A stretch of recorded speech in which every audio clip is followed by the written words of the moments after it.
Hello दोस्तों, आपका mister polytechnic class में स्वागत है।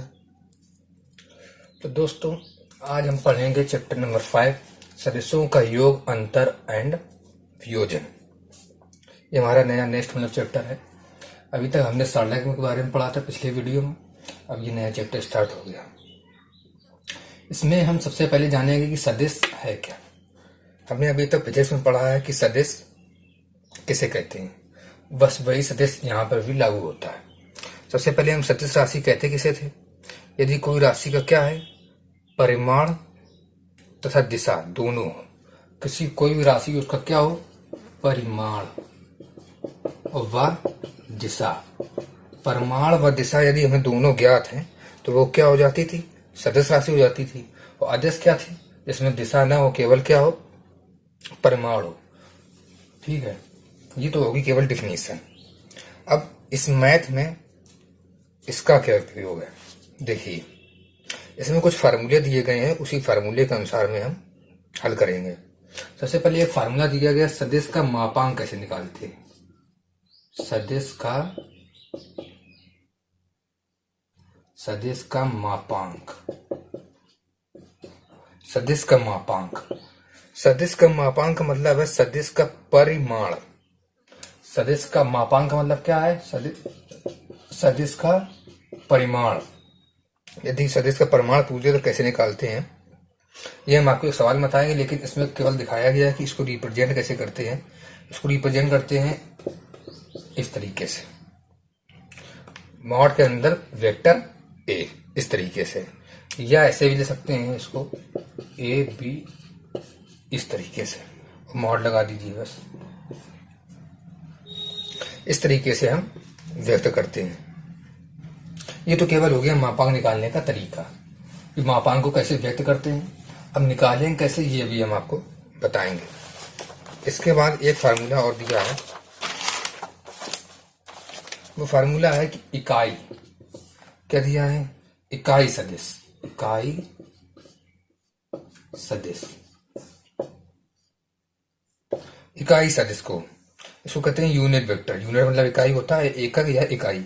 और इसको किस प्रतीक चिन्ह से, इस तरीके से, कैप से, एक कैप टाइप की है, इससे रिप्रेजेंट करते हैं। अगर ए दिया तो ए कैप हो जाएगा, या बी कैप, कुछ भी हो, मतलब कैप से इसको रिप्रेजेंट करते हैं। जैसे हम कहते हैं कि ए कैप का मान निकालना है, ए इकाई सदिश निकालिए, तो इसके लिए हम क्या करेंगे, वेक्टर ए की दिशा, वेक्टर ए की दिशा में इकाई सदिश हम निकालेंगे। इसका मतलब क्या कहता है ये, इसका मतलब ये ए कैप का मतलब है कि ए वेक्टर की दिशा में इकाई सदिश, इकाई सदिश आपको निकालना है।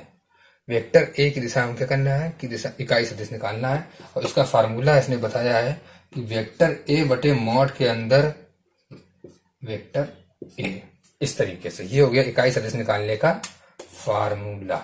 ए कैप बराबर वेक्टर ए अपॉन मॉड के अंदर वेक्टर ए, ये हो गया इकाई सदिश निकालने का फार्मूला। इसके बाद कुछ दिए हैं सदिश के अदिश से गुणनफल, कि सदिश का अदिश से गुणनफल कैसे हो। सदिश का कुछ भी वास्तविक संख्या हो या अदिश से गुणनफल, सदिश का अदिश से, सदिश का अदिश से गुणनफल कैसे करते हैं। सदिश का अदिश से गुणनफल करने के लिए इसमें कुछ नियम बताए गए हैं। अब पहला नियम है कि यदि एम ए वेक्टर है, यदि एम वेक्टर ए दिया है तो इसको हम क्या ले सकते हैं, वेक्टर ए एम। यहाँ पर क्रम और विनिमय का नियम लग रहा है, क्रम और विनिमय का नियम। दूसरा इसमें दिया है, कह रहा एम और एन ए वेक्टर यदि दिया है, इस तरीके से एम और ब्रैकेट के अंदर एन ए वेक्टर, तो इसको हम क्या ले सकते हैं, एन ब्रैकेट के अंदर एम और ए का वेक्टर, एन बाहर हो जाएगा, एम अंदर हो जाएगा। इस तरीके से भी हम कर सकते हैं। और या ऐसे भी कर सकते हैं, एम एन ब्रैकेट के अंदर ए वेक्टर, इस तरीके से। फिर सी नंबर लागू होता है। सी में कह रहा है कि यदि कोई एम को हम किसमें मल्टीपल करते हैं, ए प्लस बी के, इसमें मल्टीपल कर रहे हैं, तो ये अलग अलग हो जाएगा, M A vector plus M B का वेक्टर। जो हो गया वितरण का नियम, ये वितरण कर दिया आपस में, वितरण का नियम हो गया। ये साहचर्य का नियम हो गया, और ये क्या हो गया आपका क्रम विनिमय का नियम। तो ये 3 नियम दिए हैं अदिश्य गुणनफल के। ये इकाई सदिश हमने आपको बता दिया, और ये बता दिए अदिश्य किस तरीके से गुणनफल करते हैं। इसके बाद दिया है किसी सदिश का त्रिभुज नियम। कैसा दिया है? सदिश का योग त्रिभुज नियम दिया है, योग का त्रिभुज नियम, योग त्रिभुज नियम। इस नियम में देखिए क्या करते हैं, जैसे कोई भी हमने मान लीजिए ए वेक्टर या बी वेक्टर कोई भी दिए हैं, और एक त्रिभुज दिया है ऐसे करके इस तरीके से, फिर ये सीधी रेखा गई, और फिर ये ऐसे, और इसको यहाँ मत मिलाइए, इसको ऐसे ले जाए, ठीक है। यहाँ मान लीजिए आप वेक्टर है, यहाँ मान लीजिए वेक्टर बी, इसको मान लीजिए ओ, इसको मान लीजिए ए, इसको मान लीजिए बी। तो कह रहा है ये वाला जो है ओ बी, ये कैसे ज्ञात करते हैं? ओ बी, इसी को क्या कहते हैं? योग त्रिभुज का नियम। इसके लिए नियम लगता है ओ बी वेक्टर निकालने के लिए ओ ए वेक्टर और प्लस का ए बी वेक्टर, प्लस का ए बी वेक्टर, मतलब ओ ए कितना हो गया? ए वेक्टर, और प्लस ए बी वेक्टर कितना? B vector. तो जब सदिश के योग का क्या करेगा? त्रिभुज नियम कैसे निकालते हैं? यदि कोई वेक्टर दो दिए हैं, ए वेक्टर बी वेक्टर, तो इसका जो ये तिरछी है लाइन ओ बी वेक्टर, इसको कैसे निकालते हैं? उन दोनों के योग के द्वारा निकाल सकते हैं। ऐसे दिया है घटाने का नियम, किसमें? घटाना का नियम। घटाना का नियम क्या दिया है? घटाने के नियम में कह रहा है कि जैसे ए वेक्टर, क्या करना है? ए वेक्टर से सदिश बी को घटाइए, सदिश बी वेक्टर को घटाना, ए वेक्टर से सदिश बी वेक्टर को घटाना। तो इसका मतलब होता है कि ये कह रहा है कि माइनस बी वेक्टर से, माइनस बी वेक्टर को, सॉरी से लिख दिया, माइनस बी वेक्टर को ए वेक्टर से जोड़ना, माइनस माइनस बी वेक्टर को ए वेक्टर से जोड़ना। यदि इन दोनों को आपस में हम जोड़ दें तो इसका मतलब है कि हमने सदिश का घटाना कर दिया है। इसको इस तरीके लिख सकते हैं, ए वेक्टर माइनस का बी वेक्टर किसके बराबर हो जाएगा? ए वेक्टर और प्लस माइनस बी का वेक्टर, जो हो गया सदिश का, हमने त्रिभुज का योग का नियम और घटाने का नियम बता दिया। इसके बाद हम आपको सदिश का स्थिति सदिश निकालना था कि स्थिति सदिश कैसे निकालते हैं। ये नियम है, आपको याद करने पड़ेगा, इन्हीं के अनुसार क्वेश्चन लगते हैं। क्या निकालना था? स्थिति सदिश, पोजीशन, स्थिति पोजीशन, और सदिश मतलब वेक्टर। पोजीशन वेक्टर कैसे निकालते हैं? जैसे कोई भी मतलब वेक्टर दे दिया है ए और बी वेक्टर, इसको निकालना है। तो इसको निकालने के लिए क्या करेंगे? जो बी वेक्टर है इसको कहेंगे ओ बी वेक्टर और माइनस ओ ए वेक्टर। यदि हम O B vector minus O A vector कर दें तो वो क्या हो गया? A B vector. ये हो गया स्थिति सदिश का नियम। अब ओ बी वेक्टर कैसे निकालेंगे? तो ओ बी वेक्टर का मतलब है कि बिंदु बी का स्थिति सदिश। ये क्या है? बिंदु बी का स्थिति सदिश, और माइनस में ये बिंदु ए का क्या करें? स्थिति सदिश।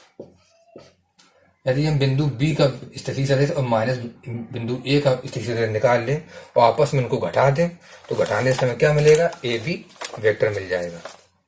जैसे मान लीजिए कि कोई एक ऐसे करके समकोण दिया है, ठीक है, और ये मान लीजिए यहाँ बिंदु ए दिया है, यहाँ बी दिया है, यहाँ ओ दिया है, इस तरीके से। अब कहते एसी का,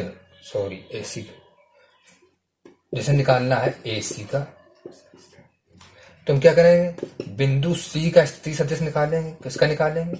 बिंदु सी का पोजीशन वेक्टर, और क्या करेंगे? माइनस का, फिर पहले वाले का बिंदु ए का पोजीशन वेक्टर। यदि हम बिंदु सी का पोजीशन वेक्टर हमारे बिंदु ए का पोजीशन वेक्टर निकाल दें तो इसका मतलब ये क्या हो गया? एसी का वेक्टर हमने निकाल दिया। तो ये हो गया स्थिति सदिश निकालने का फार्मूला। ये दो अगर दिए हैं तो हम पीछे वाले का सबसे पहले स्थिति सदिश निकालेंगे, फिर आगे वाले का स्थिति सदिश, और उनको आपस में घटाकर हम जिसका मान पूछा है वो निकाल सकते हैं स्थिति सदिश। ये हो गया स्थिति सदिश का फार्मूला। अब स्थिति सदिश के बाद आता है आपका द्विम आकाश। इसमें दिया है द्विम आकाश, 2 डायमेंशनल स्पेस। क्या दिया? 2 डायमेंशनल स्पेस। इसमें क्या करते हैं, जैसे कह रहा है कि P का स्थिति सदिश, P का स्थिति सदिश, कोई बिंदु है P, उसका स्थिति सदिश कैसे, स्थिति सदिश को ऐसे लिखते हैं OP, यही तो होता है। तो इसको हम कैसे रिप्रेजेंट कर सकते हैं? R से, और इसका मतलब होता है x i cap plus y j cap. यदि 3 पद दिए हैं तो z कैप हो जाएगा, यहाँ पे प्लस का z के कैप। इस तरीके से आप ले सकते हैं तीनों। तो r जो वेक्टर है, r वेक्टर है, उसको हम कैसे निकालेंगे? रूट के अंदर x square plus Y square plus Z का स्क्वायर। यदि 2 पद हैं तो केवल इतना लिख दीजिए, इनको हटा दीजिए इस तरीके से। तो आपको जो पद दिए होगा, मतलब p बराबर a बराबर किसी बराबर भी दिया हो, पद दिए हो, उनको r वेक्टर निकालने के लिए हम क्या करेंगे? रूट के अंदर x square plus Y square करके इसको सॉल्व कर लेंगे। तो ये क्या आ जाएगा? स्थिति सदिश, मतलब r का मान, r वेक्टर का मान निकल आएगा। इस तरीके से यदि हमें r वेक्टर का मान निकालना है तो हम क्या करेंगे? x y या z जितने भी पद हैं उनको रूट के अंदर स्क्वायर करके हल कर लेंगे, ये हो जाएगा r का मान। तो ये हो गया r का मान निकालने का तरीका। इस तरीके से आप समझ लीजिए कि r का मान कैसे निकाला जाता है। r का मान निकालने के बाद एक और आता है दिक्कोज्याएं। दिक्कोज्याएं निकालने, पूछेगा कि दिक्कोज्याएं निकालो, सीधे कहता है कि दिक्कोज्याएं निकालो। दिक्कोज्याएं निकालने के लिए इसमें माना गया है कि L का मान, M का मान और N का मान, मतलब cos अल्फा, फिर cos बीटा और cos, ये हो गया आपका gamma. cos alpha, cos beta, cos gamma के मान निकाल लें तो ये हो गई दिक्कोज्यां हो गई। और जो अल्फा बीटा गामा ये एक तरीके से कोण है, कोई अक्ष है उसके, ये क्या है? कोण है। अब आपको हम बता देते हैं किस तरीके से। मान लीजिए cos अल्फा कह रहा निकालने के लिए, कह रहा कि आपको दिक्कोज्यां निकालने हैं, तो मतलब cos alpha, cos beta, cos gamma निकालने हैं। तो cos alpha, cos beta, gamma, cos alpha हम क्या करेंगे? x, और फिर रूट के अंदर मापांक x square plus Y square plus Z square. ये कैसे आया? ये वाला तो ये तो हमने बता दिया दिक्कोज्याएं कैसे रिप्रेजेंट करते हैं। मान लीजिए कि जैसे कोई भी दिया है, OP वेक्टर दिया था, OP वेक्टर बराबर दिया है कि R वेक्टर, ये हमने निकाल दिया R वेक्टर। और R वेक्टर का दिया है x i cap plus Y J cap plus Z K cap, ये दिया है। तब ये कहेगा कि दिक्कोज्यां निकालो, तो दिक्कोज्यां निकालने का cos अल्फा बराबर हो जाएगा x, पहला पद x, और बटे में रूट के अंदर मापांक निकाल देंगे, मतलब r का वेक्टर। ये क्या है? r वेक्टर है। ये हो गया i कैप और बटे में r का वेक्टर, ये हो गया cos अल्फा। इसी तरीके से जब cos बीटा निकालेंगे तो वो देखिए कैसे। अब cos बीटा निकालते हैं। cos बीटा, बीटा की क्या करेंगे? दूसरा पद y और बटे में मापांक, वही रूट के अंदर x square plus Y square plus Z का स्क्वायर। इसका मतलब ये क्या हो गया? ये कह रहा है जो जे कैप है, ये जे कैप का गुणांक आपको लिखना है, यहाँ पे जे कैप का गुणांक लिखना है, और बटे में क्या लिखना है? r वेक्टर का मापांक। इसी तरीके जब cos गामा कहेगा तो क्या करेंगे? जेड बटे मापांक, रूट के अंदर X square plus Y square plus Z का स्क्वायर। ये हो गया आपका cos alpha, cos beta, gamma निकालने तरीका। मतलब r वेक्टर का मापांक निकाल देंगे, और cos अल्फा में x रखेंगे ऊपर, cos बीटा में y, और cos गामा में z का मान। ये हो गई दिक्कोज्यां निकालने का तरीका। और दिक्कोण कहेगा तो ये अल्फा बीटा गामा ही दिक्कोण होते हैं। ये हो गया निकालने का तरीका। अब इसके बाद एक चीज और बता दें, जैसे दिया है कि P बिंदु में x1, y1 और z1, और फिर एक तथा एक बिंदु और दिया है, कौन सा? P2, और वो दिया है तुम्हारा x2, y2 और z2।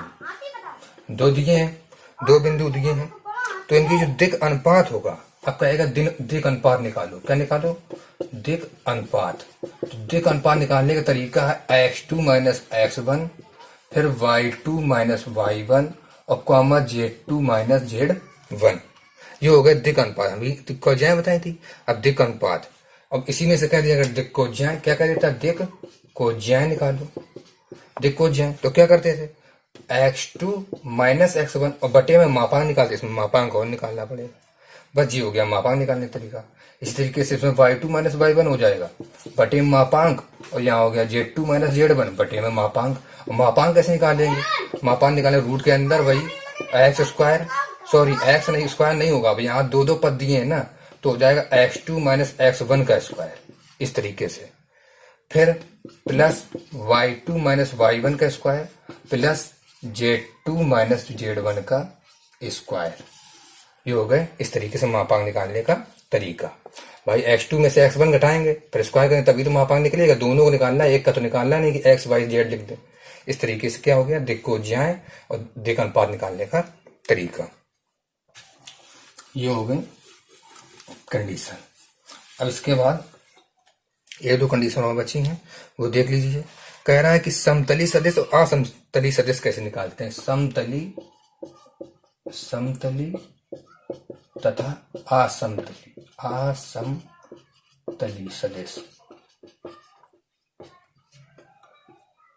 समतली और असमतली सदिश कैसे निकालते हैं? देखिए उसको कैसे पहचानते हैं। समतली निकालने के लिए यदि हम लेमडा बराबर, मतलब कोई भी पद हो, यदि हम लेमडा बराबर क्या कर दें? x1 y1 z1 x2 y2 z2 का मान रख दें।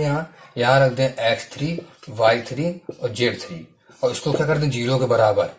अगर 0 बराबर कर दें तो ये हो गया समतली, या कह दें एक घातीय स्वतंत्र सदिश कहलाते हैं। और यदि lambda is not equal to 0 हो जाए, lambda is not equal to, तो ये क्या हो गया? असमतली। ये क्या हो गया? असमतली। ये हो गया आपका समतली, और ये क्या हो गया? असमतली। ये समतली का फार्मूला हो गया, ये असमतली का।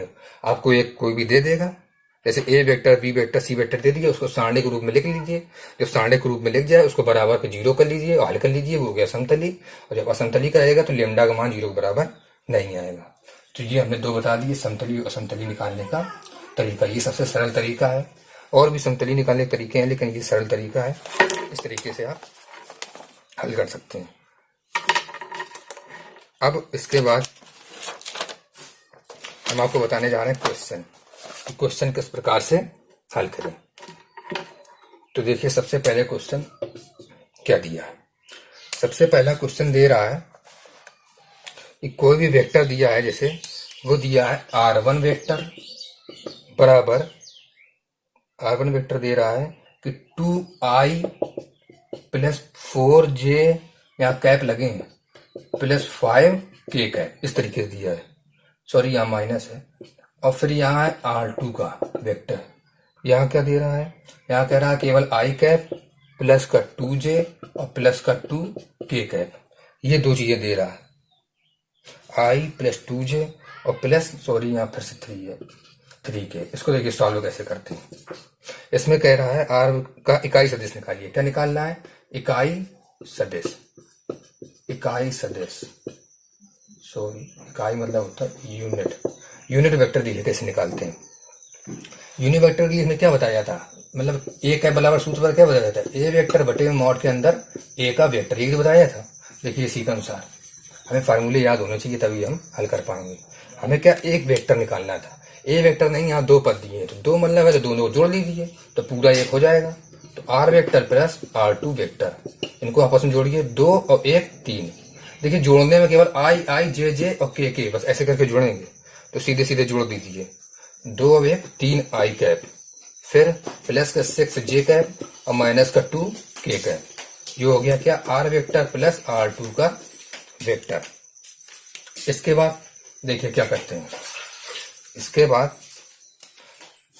हम सूत्र लगा देते हैं सीधे, r वेक्टर अब प्लस r2 वेक्टर बटे में r1 वेक्टर प्लस के r2 का वेक्टर।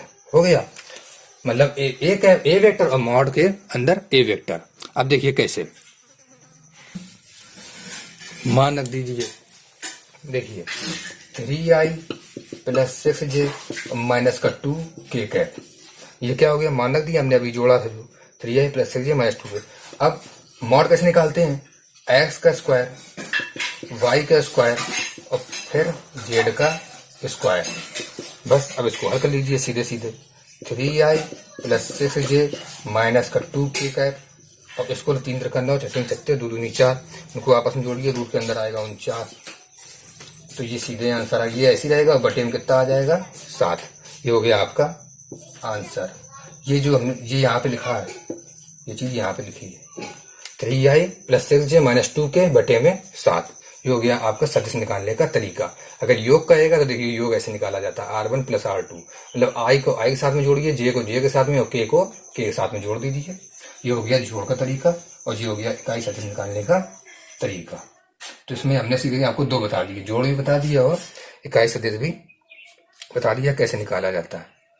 अब इसके बाद एक चीज और दे रहा है, कह रहा है कि कोई वेक्टर मतलब सॉरी वो दिया समीकरण 2i माइनस j और प्लस का k कैप, फिर दिया i कैप माइनस का 3j कैप और माइनस का 5k कैप, और फिर दिया 3i कैप माइनस का 4j और माइनस का 4k कैप, ये कंडीशन दी है। कह रहा सिद्ध कीजिए समकोण त्रिभुज है। कैसे करना है, समकोण त्रिभुज, समकोण ऐसे बनता है ना, इस तरीके से 90 डिग्री पे, यही तो है समकोण त्रिभुज। समकोण त्रिभुज में हमने परीक्षा स्कूल में पढ़ी, क्या पढ़ी है, लंब स्क्वायर प्लस आधार स्क्वायर इक्वल टू कर्ण का स्क्वायर, मतलब लंब आधार को स्क्वायर करके जोड़ दें तो कर्ण के बराबर हो जाए, यही कंडीशन यहाँ लगा दीजिए। मतलब कोई 2 समीकरण हो उनको वर्ग करके यदि जोड़ दिया जाए तो वो क्या निकल आएंगे, कर्ण स्क्वायर के बराबर। देखिए कैसे, मान लीजिए पहले वाले को ए बी, मान लीजिए पहले वाले को ए बी वेक्टर, फिर दूसरे वाले को बी सी मान लीजिए, इसको मान लीजिए बी सी वेक्टर बराबर, और ये मान लीजिए लास्ट वाला क्या ए सी वेक्टर, हो गए तीनों। अब इनमें से ए बी वेक्टर और प्लस बी सी वेक्टर को जोड़ दीजिए, ए बी वेक्टर और प्लस के बी सी वेक्टर, कोई भी हमने 2 ऐसे करके जोड़ दिए। जब इनको जोड़ेंगे तो कितना आएगा, 2 और 1 3, तो जोड़ने पर 3i कैप, फिर माइनस माइनस 4j कैप, अब माइनस प्लस माइनस के 4k कैप। देखिए आई को साथ आई से जोड़िए, जे को जे के साथ और के को के साथ जोड़ दीजिए, और यही आपका क्या हो गया ए सी वेक्टर। देखिए ए बी और बी सी, इसको हम कैसे लिख सकते हैं, ए बी और बी सी वेक्टर को हम क्या लिखते हैं, जो बी बी वाले गायब हो जाएंगे और लास्ट में ए सी वेक्टर बचेगा, तो इसको हम क्या लिख सकते हैं ए सी वेक्टर, ये नियम है। तो हमने क्या लिख दिया ए सी वेक्टर। अब मॉड के अंदर ए बी वेक्टर निकाल लीजिए, क्योंकि इसकी भी जरूरत पड़ने वाली है, क्योंकि मापांक निकालना पड़ता है। जब मॉड के अंदर निकालेंगे तो रूट के अंदर क्या आ जाएगा, ए बी निकालना है तो ए बी क्या दिया था, ये दिया था, मतलब 2 का स्क्वायर 4, फिर 1 और फिर 1, तो 4 या 5 6, तो रूट के अंदर कितना आ गया 6, रूट के अंदर कितना आ गया 6। अब फिर इसमें कर्ण का स्क्वायर में क्या होता था, इसमें फार्मूला क्या रहता है, कर्ण का स्क्वायर बराबर क्या होता था, आधार और प्लस लंब का स्क्वायर। तो मान लीजिए कोई आधार या लंब में से कोई भी हो सकता है, तो इसका स्क्वायर भी तो निकालना पड़ेगा। तो जब हम इसका स्क्वायर निकालेंगे तो मतलब ए बी का स्क्वायर तो निकाल लें, इसका मतलब यही तो हुआ। तो इसका स्क्वायर निकालेंगे तो 6 आ जाएगा, इसका कितना स्क्वायर आ जाएगा 6। तो याद रखिएगा कि इसका स्क्वायर कितना आया था 6, हमने इतना कर लिया। अब इसी तरीके से बी सी का निकाल लीजिए, बी और सी का। जब बी सी का निकालेंगे तो देखिए ये बी सी था, 1 का 1, फिर प्लस 3 3 का 9, प्लस 5 25, पहले का वर्ग, दूसरे का वर्ग और तीसरे का, ये मापांक निकालने का तरीका है। फिर इसके बाद इसको जोड़ने में आया 35, जोड़ने में कितना आया 35, और रूट लगा तो रूट लग जगा दो। अब बी सी वेक्टर को स्क्वायर भी निकालना पड़ेगा, क्योंकि ये आधार का स्क्वायर मांगता है। तो जब इसका करेंगे तो स्क्वायर से 35 आ जाएगा केवल आंसर। 2 चीजें आ गई, ये हो गया आंसर। अब इसके बाद क्या करना है, एक चीज और निकालनी, कर्ण का स्क्वायर मतलब ए सी का स्क्वायर। तो पहले ए सी वेक्टर निकालने, वो भी किसके, मॉड के अंदर। तो इसके लिए क्या करेंगे, रूट के अंदर 3 मतलब 9, फिर 4 का वर्ग 16, फिर 4 का वर्ग 16, 16 और 16 32, 32 और 9 41, वो भी रूट के अंदर।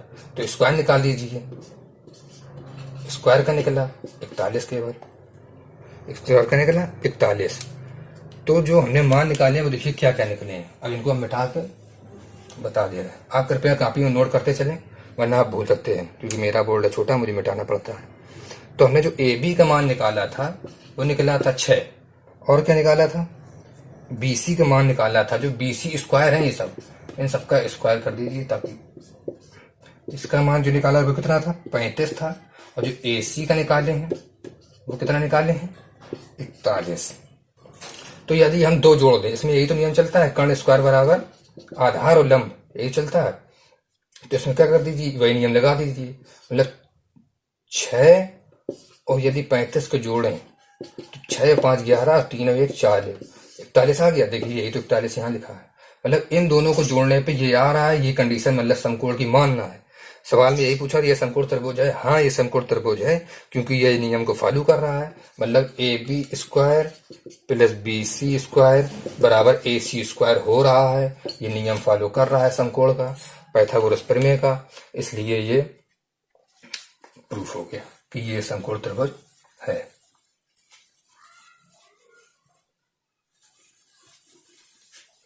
ये हो गया केवल समकोण त्रिभुज निकालने का तरीका, या समकोण सिद्ध करने का तरीका।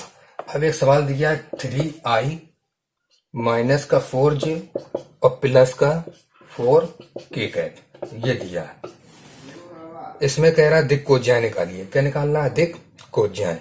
देखिए कैसे निकालेंगे। सबसे पहले ए वेक्टर बराबर इसको मान लिया, सॉरी यही मान लीजिए, ए वेक्टर बराबर 3i माइनस का 4j और प्लस का 12 के कैप। तो मॉड के अंदर ये वेक्टर क्या आएगा, मापांक निकालिए। मापांक और रूट के अंदर इन सब कवर कर दीजिए, 3 का स्क्वायर, फिर प्लस बीच में -4 का स्क्वायर प्लस 12 का स्क्वायर, इसको हल कीजिए तो आएगा रूट के अंदर 169 और मतलब 13, जो हो गया 12। तो ए वेक्टर की दिशा में निकालिए। ए वेक्टर दिशा मतलब आप समझ रहे हैं, ए कैप हम निकाल रहे हैं, इकाई सदिश इसका, ए वेक्टर की दिशा में इकाई सदिश यूनिट वेक्टर, मतलब जो 13 जो दिया है उसको बारी बारी से निकालना पड़ता है। तो ए कैप, ए इसका फार्मूला क्या था, ए वेक्टर बटे मॉड के अंदर ए वेक्टर था, तो ए वेक्टर क्या है, ये 3i माइनस का 4j प्लस का 12 का केक है, यही तो है। और बटे में मॉड के अंदर क्या दिया है, मॉड के अंदर भी हमने मान निकाला 13। अब बस इसको अलग अलग कर दीजिए, 3 बटे 13 आई कैप माइनस के 4 बटे 13 जे कैप और प्लस के 12 बटे 13 के कैप, इतना हो गया। तो बस यही तो है, ये हो गया एल का मान, ये एम का मान, और ये एल एम एन का मान। एल एम और एन 3 मान हो गए, यही तो होते हैं कॉस अल्फा कॉस बीटा और कॉस गामा। ये कॉस अल्फा हो गया, ये हो गया कॉस बीटा, और ये मान क्या हो गया, कॉस के अंदर गामा। तो आप ले सकते हैं कॉस अल्फा बराबर 3 बटे 13 का। अब ये हो गई दिक् कोज्याय निकाल, दिक् कोज्याय निकाल लेंगे, इसको दीजिए अब मिटा, और लास्ट में सीधे आंसर क्या लिख देंगे आप, एल बराबर कॉस अल्फा, फिर एम बराबर कॉस बीटा और एन बराबर कॉस गामा। तीनों के मान लिख दीजिए अलग अलग करके, कैप के साथ में ना लिख दीजिए। 3 बटे 13 आया था, इसका आया था माइनस के 4 बटे 13, और इसका कितना आंसर आया था 12 बटे 13। इट्स योर आंसर, ये आपका आंसर हो गया। इसके बाद अब हम इसको मिटा देते हैं। तो ये हमने आपको बता दिया। अब हमने एक आप समतली वाला भी सब आपको बताया था कि समतली कैसे निकालते हैं, तो वो भी हम आपको बता दे रहे हैं।